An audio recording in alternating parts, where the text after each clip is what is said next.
8:15, in for Tommy Tucker. I am Dave Cohen, and we're joined now by Dr. Brent Wallis, Dr. B, Chief Medical Officer of People's Health. Good morning, Dr. B. Morning, Dave. How are you doing? I'm doing well, thank you. Hot, humid, but I guess it's better than dealing with anything in the tropics, and thank goodness we don't have any of that to deal with right now.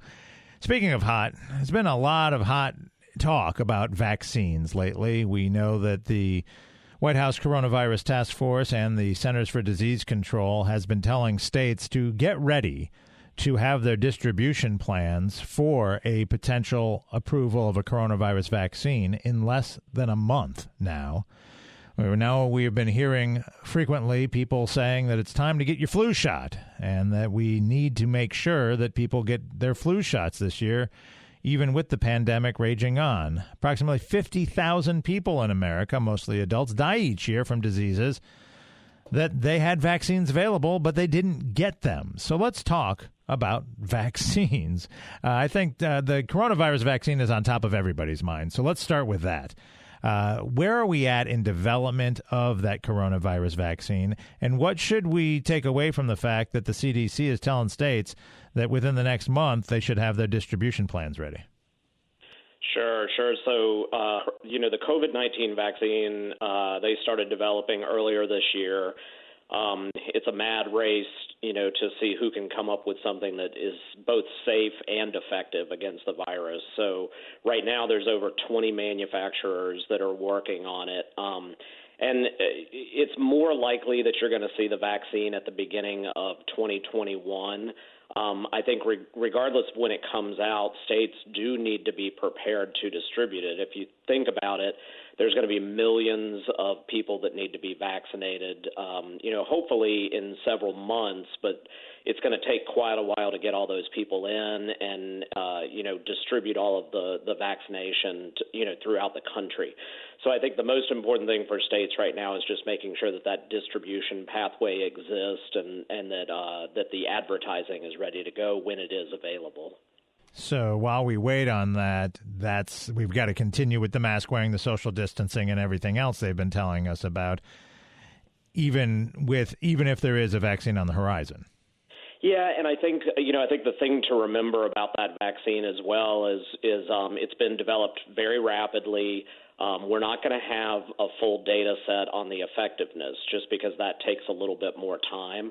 So even after vaccine, it's really going to be important to continue using that protective equipment like mask and social distancing. It's not going to be an instant cure for this problem we're in right now. Plus, it's sounding like not everyone's going to be able to get it when it becomes available right away anyway, that they're going to have to prioritize who is vaccinated first. And then you have the issue of people who may not want to get the vaccine, either because they are afraid that it hasn't been fully tested, isn't fully safe, or don't fully understand it. Yeah, there's definitely going to be limitations on the number of doses that are available at the beginning, and that'll ramp up pretty quickly. Typically with a new disease like this, there's going to be select populations that are vaccinated first. That's probably going to include those who are at high risk, and then certainly healthcare workers need to be vaccinated so that they're not taken out of the workforce and aren't able to help care for people for coronavirus, but for all the other diseases that we have to treat as well. Coronavirus aside, we hear every year from the anti-vaxxers that they believe vaccines are not safe, that they believe that vaccines cause unintended consequences. What do you say to those people? Yeah, that's false, and there's a lot of disinformation about that. Vaccines are extremely safe, and they've been around for hundreds of years. The vaccine supply that we have right now is really the safest in our history. The U.S. Food and Drug Administration really works hard to gauge the safety and effectiveness of the vaccines that are produced. And so before they actually approve a vaccine, it goes through a very rigorous process to make sure that the vaccine does what it's intended to do and doesn't do anything bad. I think the other piece that's really important about vaccines is that they can really help to prevent a lot of diseases that are still around. And a lot of people think that those diseases are no longer a problem, but they are, and we see that year over year throughout the country. We're talking with Dr. Brent Wallis, Dr. B, the Chief Medical Officer for People's Health. Doc, some people are concerned that the vaccines that are available now, and we're not talking about coronavirus, but for all of the other diseases, that these are diseases that no one's gotten for decades or generations. Why would I have to get a vaccine or give my kids a vaccine for a disease that no one gets anymore? Yeah, really a lot of the vaccines we have are for common illnesses that are around every year. Whooping cough, which small children and our seniors can get. That is still very prevalent. Influenza, obviously, we just talked about the flu shot, and that comes around every year. But also things like hepatitis and meningitis are still very prevalent. So it's real important. Another thing people probably missed because it happened right before coronavirus, but even up at LSU, there was an outbreak this year of mumps. And people don't think about mumps and measles, they're childhood illnesses, but actually, if you don't get vaccinated, those can actually rise again. We're talking with Dr. Brent Wallis at People's Health. When we come back, I want to talk about fears that people will get sick from getting a vaccine, that the vaccine could actually give us the illness it's designed to protect against. We'll see what Dr. Brent Wallis has to say about that after this on WWL and a check on traffic. We're talking with Dr. Brent Wallis, Dr. B, Chief Medical Officer of People's Health, about vaccinations. What do you say, Dr. B, to folks who fear they're going to catch the disease that a vaccination is designed to fight? Yeah, you definitely can't catch the disease from the vaccine because they don't actually contain any active virus in them. The way vaccines work is they usually have either a piece of the vaccine or an inactivated a piece of the virus or an inactivated version of the virus that basically tricks your body into thinking it saw the virus. So therefore, it produces antibodies. And so what people can get from vaccination is like a local effect, sometimes a little redness around the injection, or maybe a headache or a low-grade fever. That's not actually the disease. It's actually your body reacting to it and creating those beneficial antibodies to protect you from disease. So while your immune system may have some reaction, it is not actually the disease that is causing that reaction. Definitely. Others say, hey, I'm an adult. I got all the vaccines I needed as a kid. Vaccines are for children. What do you tell those folks?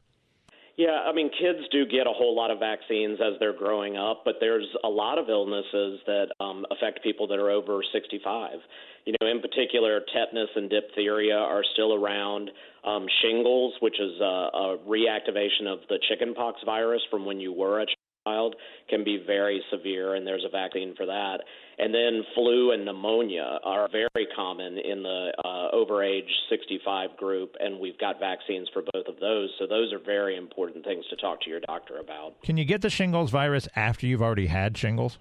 You can. You definitely can, and that can prevent you from developing shingles a second time. That's good news to people who've had them, because I know people who've had shingles, and it's excruciatingly painful. So, yeah, that's good. That's one disease. You can have the disease. It can come back later, but you can get vaccinated again, so that's good news. Other people complain, hey, I keep hearing this vaccine's only 70% effective, or this vaccine's only 60% effective. Why would I get it if it's not 100% effective? Yeah, vaccines are rarely 100% effective, and they don't need to be, because part of how they work is if enough people get vaccinated and get a portion of that protection, then you're actually creating herd immunity. I know there's been a lot of discussion about that right now with coronavirus around, but herd immunity can be developed when you get over 60 or 65% of the population that is immune. So, like I said, you don't need 100% effectivity in order to stop these diseases from spreading. It's really important, too, that if you think about the patients that are unable to get vaccines because they're immunocompromised, people with cancer, HIV, kidney disease, you're actually getting vaccinated so that they don't develop the disease as well. So you're actually helping out the population as a whole. What do vaccines generally cost? So most health plans cover vaccinations, and the state and local health departments actually provide a lot of vaccines for free. You know, if you have People's Health, we actually cover all of those for free. So usually you can access them from a lot of different resources and not have to worry about the cost of them. How can people get more information about People's Health, Dr. B? Sure, they can always go to our website at peopleshealth.com, or they can give us a call at 855-821-2666. Dr. Brent Wallis, Chief Medical Officer at People's Health. We appreciate all the information and expertise here on WWL. Thanks, Dave. Have a great week. You too. Have a great Labor Day weekend as well. He's Dr. Brent Wallis. I'm Dave Cohen, in for Tommy Tucker. Up next, Zach Stringer.